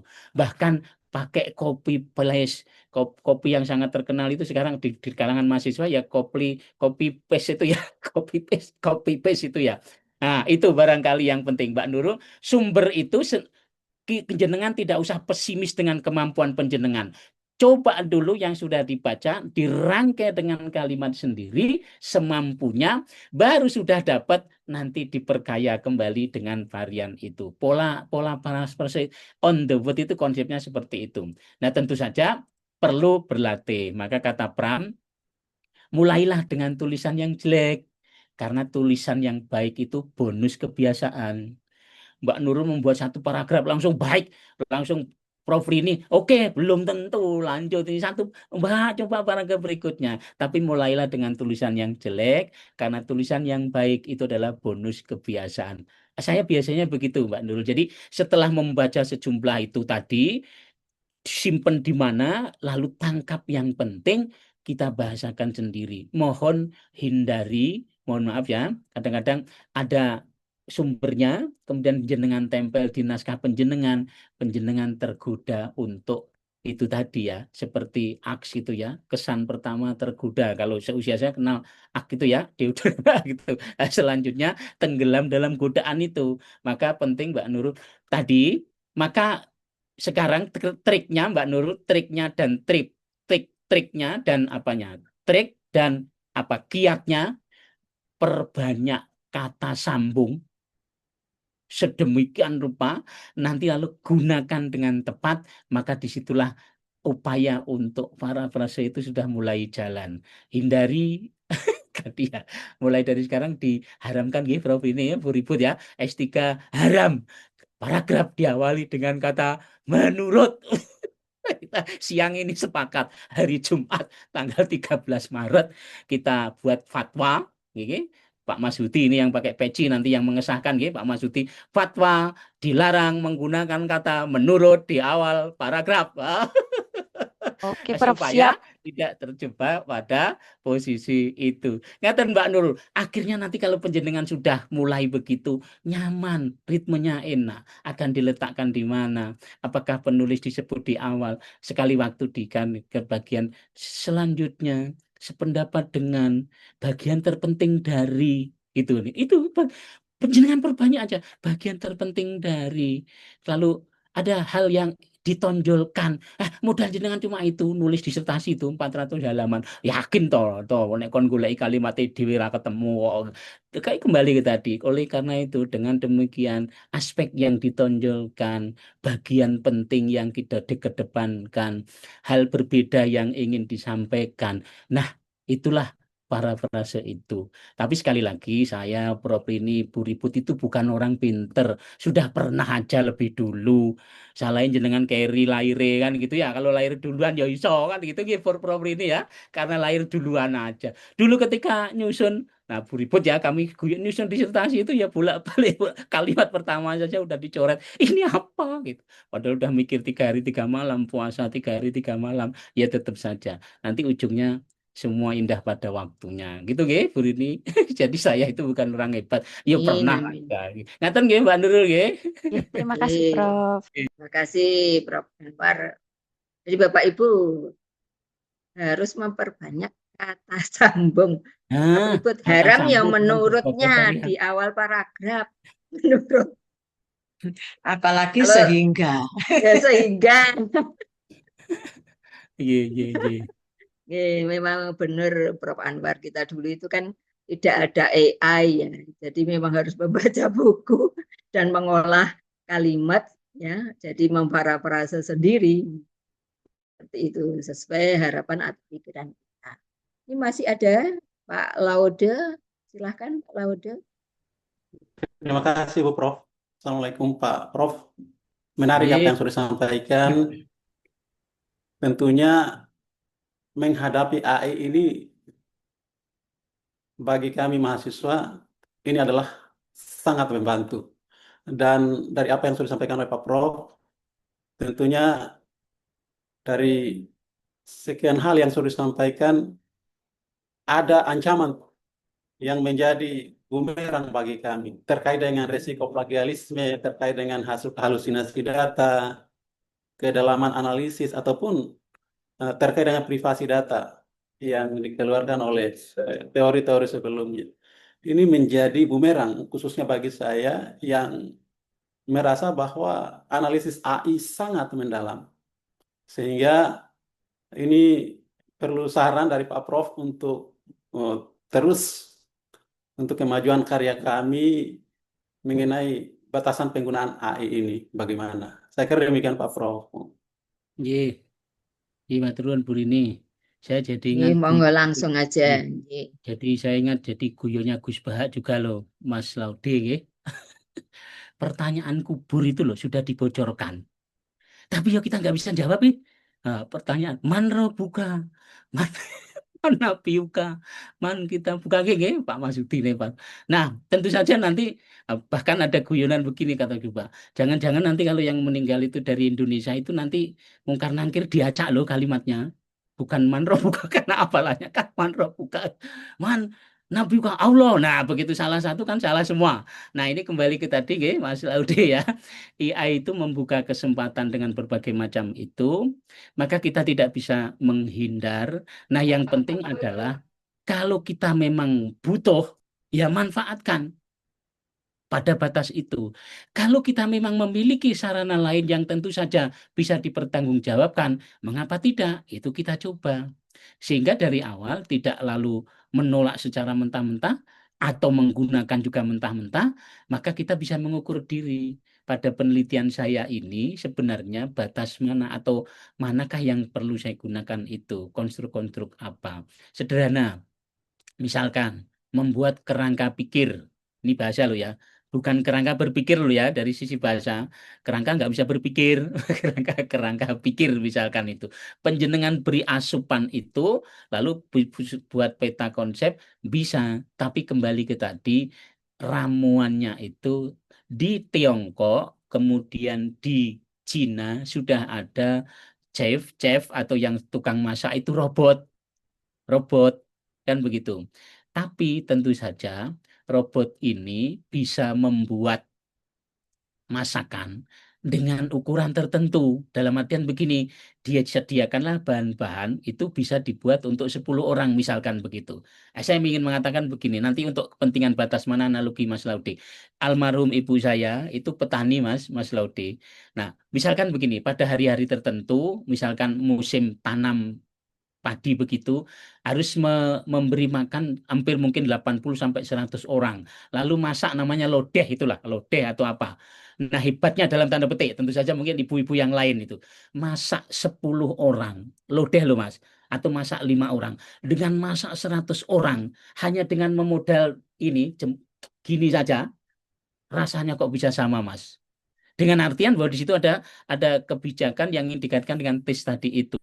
Artinya apa? Kalau anak-anak saya termasuk misalkan belajar masak, lihat 1 sendok teh, sendoknya pakai mana, kemudian lalu sendok yang ukuran apa, kan tulisannya setengah sendok teh gula kan gitu ya Mas Laude ya, AI-nya setengah sendok teh gula. Nah, ini sendok yang mana? Di sendok saya itu gede-gede, apalagi sendok yang itu. Maka di situ ada main rasa untuk mana.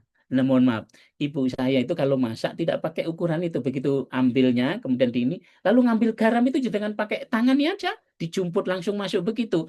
Di ujung masak untuk 10 orang, dan masak, mungkin ini pengalaman pribadi ya, mungkin ibu-ibu semua juga bisa merasakan seperti itu. Nah, disitulah letaknya Mas Laude. Posisi kita sampai di sini, kita berada hidup di tengah-tengah glamor AI itu, tentu saja nanti harus ada upaya adaptasi dan tentu juga adaptasi dalam pengertian yang ke arah ke depan. Tidak bisa tidak. Tapi kembali ke tadi, jika memang kita mampu, seperti Mas Suraji tadi, kita munculkan dulu kemampuan kita itu. Nah, ketika butuh bantuan, seperti Prof. Rini menekankan tadi, bantuan. Loh, kalau di UM menyebutnya promotor atau pembimbing, Prof ini yang di SK Promotor. promotor ya. Promotor. Nah, Ye. tempat kami sudah mulai dibenahi, Prof ini Ye. pembimbing. Oh, ngaten. Promotor itu seperti tinju ya, dipromosikan nanti di lapangan gitu ya, Betul, promotor betul, sama betul. promotor gitu. Di tempat kami pembimbing, sederhananya begitu. Ye. Kalau Mas Laude sudah bisa jalan sendiri, tracknya rap, kami tinggal, oke, guru mah. Ada profesor kami itu, kalau mahasiswa datang, sudah lengkap itu, cuma diginikan, dicium gini Mas Laude. Bau, ujian Mas, itu. Jadi disertasi itu tidak dilihat karena beliau sudah mengikuti proses berpikirnya. Kamu saya bimbing awalnya track recordnya, ini judulnya sudah bagus, subjudulnya, pertanyaan penelitian sudah jalan, metodenya sudah. Lah kok pembimbing kok malah jangan neliti ini Mas. Loh, penjenengan bukan pembimbing Pak, kalau jangan menjadi namanya pembunuh itu, bukan pembimbing. Ini guyon ya, guyon. Guyon. Loh, pembimbing kok ikut campur judul, enggak, membimbing ini loh, fokusnya ini loh, tarik ke sini. Oke, siap di sini, lanjut. Dan begitu. Dalam konteks itu, saya sederhana sekali, Bu Ribut ingat betul saya prosesnya itu. Saya awalnya itu ingin meneliti sastra Islam di dunia. Sastra Islam dunia. Lalu oleh Prof. Imam Syafi'i dikeluarkan kertas kecil. Mas, mau meneliti sastra Islam dunia. Lalu beliau membuat bulatan 5. Amerika, Afrika, Eropa, Asia, Australia. Mau diteliti semua, Mas? Langsung saya nggak bisa ngomong tuh. Gimana Bro? Oh nggak apa-apa, kalau meneliti semua nggak apa-apa. Sastra Islam di dunia nggak apa-apa. Tapi sampai kiamat kurang 1 hari, kamu nanti nggak lulus S3 aja. Loh, gimana Bro? Lah ya itu makanya coba diturunkan. Sastra Islam Asia sajalah. Sastra Islam di Asia. Guyonnya kan begitu ya. Beliau mengeluarkan lagi Asia Selatan, Asia Barat, Asia Timur, semua Mas. Gimana Bro? Oh pokoknya kalau semuanya nggak apa-apa. Kalau tadi ke kiamat kurang 2 hari, mungkin kiamat kurang sebulan baru selesai, misalkan kan gitu ya. Sampai ujungnya begini, sastra Islam di Indonesia, begitu ya. Ini contoh pembimbingan yang masuk sastra Islam di Indonesia. Beliau masih, betul Mas? Semua sastra Islam di Indonesia, pra kemerdekaan, masa kemerdekaan, setelah kemerdekaan, gimana Bro? Kok gimana? Jenengan yang nulis, saya kan hanya membimbing. Oke Bro, sastra Islam Indonesia pasca kemerdekaan. Pikiran saya sudah sempit, dicoret lagi oleh beliau. Sastra Islam Indonesia pasca kemerdekaan, etnik Jawa, etnik Batak, etnik Minang, etnik macam-macam gitu Mas. Sampai ternyata disertasi saya itu hanya sastra Islam di Kuntowijoyo Mas, dari sastra dunia. Sampai Kuntowijoyo itu beliau mungkin kalau mudah-mudahan Allah ya Rahman, beliau sudah itu berapa ribu itu. Jadi dituntut begitu sampai sudah ngomong sastra Islam milik Kuntowijoyo pun oleh beliau itu masih ditarik lagi. Betul Mas, Kuntowijoyo. Oke, sip. Kemudian ditarik. Kuntowijoyo itu nulis puisi juga loh Mas. Kuntowijoyo itu nulis drama juga loh Mas. Kuntowijoyo itu nulis prosa juga loh Mas. Kuntowijoyo itu juga kritik loh Mas. Semuanya. Gimana Bro? Ojo gimana? Kamu milih mana? Karena disertasi itu bukan besarnya masalah linier kualitas, kecil tapi tuntas. Akhirnya Pak Laude, disertasi saya itu sastra Islam dalam fiksi, hanya novel dan cerpen. Puisinya ndak, dramanya ndak. Itulah kalau wah dari sastra dunia cuma ternyata aku Bu Ribut sama teman-teman saya itu sampai gaya sastra Islam dunia gletek cuma Kuntowijoyo.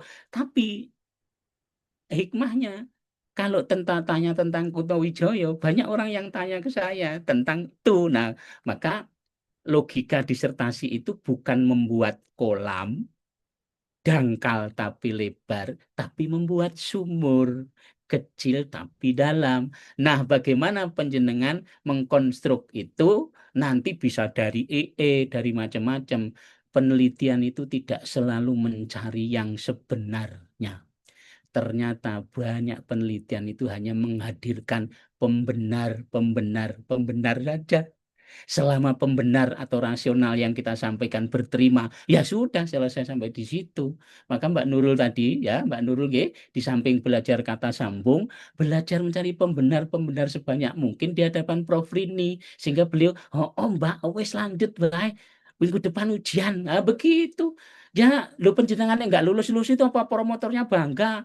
Wah, malah yo beban dunia akhirat toh, Mbak. Bagian dari catatan pribadi, lembaga, dan sebagainya. Maka kata kuncinya Mas Laude, selama penjenengan masih mampu bahkan tanpa IE, good, go ahead langsung. Tapi jangan nanti terus, oh kamu pakai IE, oh itu apa itu? Enggak, karena masing-masing memiliki proporsi dan proporsinya sama itu. Ngaten nggih Mas Laude, saya nggak tahu saya ngomong apa karena saya sudah pernah ada lah gitu ya, belum tentu sehat gitu ya. Kalau di tempat kami pembimbing 1, pembimbing 2. Oh, Kalau ngaten nggih. promotor sama co-promotor, wah kami itu seperti anu ya, Petinju. kalau sudah waktunya nanti di ring nanti. Maka lalu ujian proposal itu namanya bimbingan bersama. Jadi kalau ujian proposal 6 orang, Nggih. itu undangannya tetap ujian proposal, tapi sama. Kalau nanti ujian kelayakan itu ya mencari titik temu kesepakatan bersama di dalam ketidaksepakatan. Oh, nggak niku nak. Ngaten, ngaten nggih Mas Laude. Nggih. Oke, ini. Nggih, terima kasih Prof. Anwar. Jadi banyak cerita pengalaman ya. Ya. Memang kalau sudah lulus dokter itu kan tempat bertanya. Jadi seperti sumber dari sedikit tapi dua lembar. Itu yang sulit itu Prof. Ya sangat sulit nih. Bapak Ibu masih ada yang mau bertanya lagi? Mau segera mencari kata sambung, mau segera Nah, mencari. monggo kalau nanti mau segera mencari kata sambung atau mau memikirkan pesan dan maksudnya.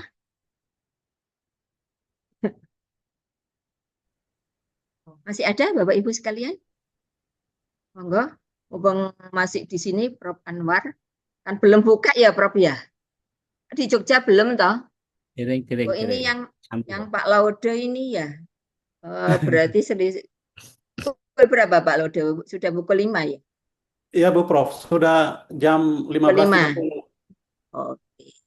Oh, mungkin Bapak Ibu mungkin nanti kalau seperti yang sampaikan Bu Ribu kemarin kan kami itu ini contoh sederhana, mohon Bu Rini, kami ber-11 atau ber-14 itu membuat semacam klub di luar itu Bapak Ibu. Jadi nanti Bu Ribu bisa cerita ini.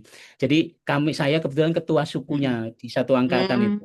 Kadang-kadang teman-teman itu dalam konteks komunikasi dengan pembimbing bukan masalah IQ, tapi masalah emotional quotient, kata Agim itu tadi. Maksudnya begini, mau Bapak Ibu di samping kuliah formal begini, buatlah grup-grup kecil minimal berbagi kesedihan. Enggak apa-apa. Proposalku kok disetujui, nanti kesedihan itu dibagi berkurang loh. Maksudnya ada teman juga yang selesai, aku ya urung kok, minimal begitu. Jadi kami itu sampai sekarang itu masih akrab betul. Jadi contoh sederhana, waktu itu kan ujiannya masih mendatangkan penguji dari Jakarta. Yang ujian misalkan Prof. Ribut ujian, saya yang menjemput, nanti teman lain yang menyiapkan konsumsi. Jadi yang ujian disertasi itu manten betul. Sampai kami mau nanti Prof. Ribut bisa cerita urunan. Tapi konsekuensinya yang lulus duluan seperti Mas Laude, Sulawesi apa mana harus datang, resiko jenengan. Jadi sampai kelulusan yang keberapa Ibu Ribut kami masih datang itu ya manten betul. Jadi maksud saya penting untuk menjaga ritme dalam konteks penulisan disertasi itu. Kadang-kadang bukan masalah pengetahuan. Penjenengan sudah selesai pengetahuan itu, ilmunya. Tinggal manajemen hatinya itu. Kapan bertemu, kemudian kapan komunikasi itu. Dan itu penting selalu bertegur sapa dengan teman-teman yang memiliki nasib yang sama. Jangan sampai nafsi-nafsi. Begitu semester 3 itu, yang satu jalan ke sana, yang satu jalan ke sini. Ketemu temennya di tangga itu loh nggak nyapa. Gara-gara judulnya diubah. Oke, itu menjadi penting. Monggo Bapak Ibu. Sekarang, tapi mohon jangan pakai WA Group. Alah WA Group itu wassalam cuma kabar-kabar aja kok. Ketemu di mana, kemudian menyampaikan. Dulu kami menamainya itu Padang Bulan, diskusi Padang Bulan. Di kampus UM itu di timur itu ada tempat agak terbuka sedikit, walaupun gelap kami namanya tetap Padang Bulan supaya cerah terus kan begitu. Monggo Bapak Ibu, masing-masing akan berkeluh kesah, kata Kunto Wijoyo. Kebahagiaan itu kalau dibagi bertambah, kesedihan itu kalau dibagi berkurang. Insya Allah. Ngaten Bu Rini, ini pesan orang yang sudah menjelang akhir ya. Ya. Ya Betul, sudah Prof. Anwar. sampai Ye. sekarang itu nulis jurnal Ye. berteman, Prof Ribut mau GP kami saling belajar dan sebagainya Ye, itu menjadi betul. bahwa ternyata kekeluargaan dalam berbagai aspek itu menjadi berkah Ya. yang sangat penting itu. Ye. Ngaten Bapak Ibu ini sok pinter, Ye. sok alim padahal Boten. tidak. Ye. Ngaten Berbagi Bapak Ibu pengalaman, Prof. semangat sehat dan bahagia selalu. Ngaten Bapak Memang Ibu. kuliah dokter itu kan banyak kan emosinya, emosionalnya. Ye. Tadi sudah dikatakan oleh Prof. Anwar, memang harus ada apa itu namanya ya, teman sebaya atau kelompok-kelompok yang di situ nanti juga digunakan untuk berdiskusi, bercurhat. Saya itu pada saat kuliah dokter itu juga pernah dibangrai oleh pembimbing sampai saya nangis. Padahal sudah tua kok nangis. Ya, tapi kan kemudian ada teman yang ingin berbagi, nah, kita bercerita, kemudian menyemangati, nah, seperti itu ya Bapak Ibu. Semoga nanti ilmu yang dilontarkan oleh Prof. Anwar bermanfaat bagi Bapak Ibu semua, dan Bapak Ibu yang sudah semester berapa ya, 4, segera, yang belum ujian proposal segera ujian proposal, yang semester 3 atau 2 segera Segera menyelesaikan bimbingan bersama, proposalnya. segera Oke, segera bimbingan bimbingan bersama. bersama, mungkin Ya, mawon. nanti kalau sesuai ilmunya masing-masing sudah punya kepakaran kan tinggal mencium itu ya Prof ya. Oh ini Ye. sudah layak. Nah, dari cium, oh ini layak ujian. Seperti itu. Jadi enak itu pembimbingnya, tinggal mencium, oh ini layak ujian. Amin, amin. Itu ya Bapak Ibu, jadi Bapak Ibu harus semangat ya. AI sebagai alat bantu. Boleh Bapak Ibu menggunakan AI, tapi Bapak Ibu juga harus punya kiat untuk memparafrase yang tadi sudah dilontarkan oleh Prof. Anwar, berarti harus perbanyak kata sambung. Jangan hanya kata sambung menurutnya, menurut A, B, C, dan seterusnya. Seperti itu.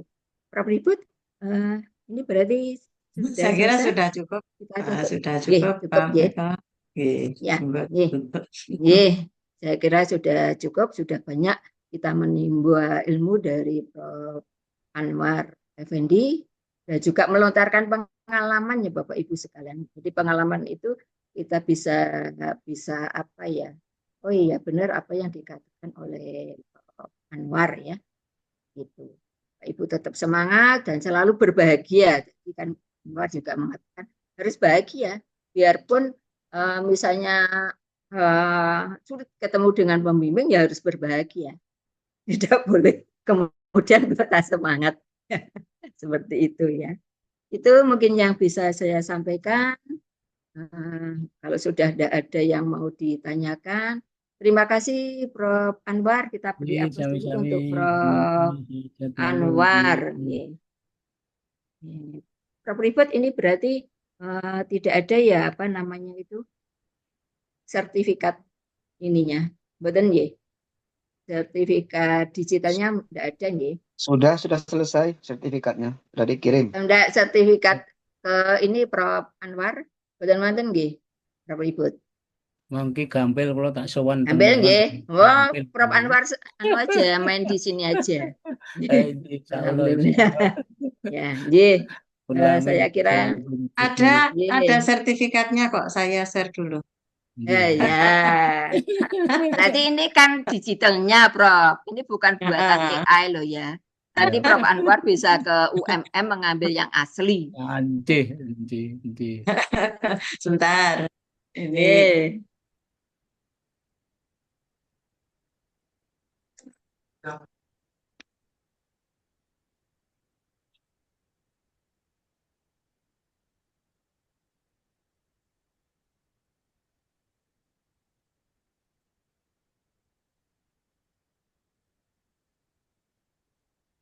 bentar. Masih Sertifikatnya. jalan loh. Oh, Sudah ini. Alhamdulillah. Semoga bisa diterima ya Prof ya. Insya Allah, barakallah, Eh, Nggih, Terima kasih alhamdulillah. Prof. Terima Anwar, kasih sudah Prof. banyak yang Anwar. disampaikan Nggih. tadi. Mudah-mudahan tidak bosan-bosan untuk Insya Allah. berbagi ilmu. Ya, ini memang benar yang dikatakan Prof. Anwar tadi. Kami dulu kompak sampai sekarang, Prof ya. Grupnya masih ada. Masih ada ya Selalu grupnya. berbagi. Nah, itu WA juga nih, yang kami biasanya kirimkan WA. saya bagikan ke mahasiswa untuk apa paling tidak itu terinspirasi dari situ. Bebannya Nggih. memang terkurangi ya kalau ada tempat curhat itu. Ya. Nah, Nggih. gitu. Nggih. Terima kasih sekali lagi dan untuk peserta ini bisa langsung mendapatkan sertifikat juga itu. Silakan diunduh di alamat yang sudah disampaikan ini. Ya, sudah ada di Terima chat. kasih. Terima kasih beberapa ribut sudah men-share sertifikat. Terima kasih ya Saya Prof. kira Anwar. Kenapa Oke, Prof. saya Ribut? kira Nggih. itu Bapak Ibu. Oke, mari kita tutup dengan baca hamdalah. Nggih. Alhamdulillah. Kita tutup Alhamdulillah. kegiatan ini dengan bacaan hamdalah. Alhamdulillahirrahmanirrahim. Assalamualaikum warahmatullahi wabarakatuh. Mohon maaf ya kalau ada kata-kata yang Warahmatullahi wabarakatuh. terus. Ini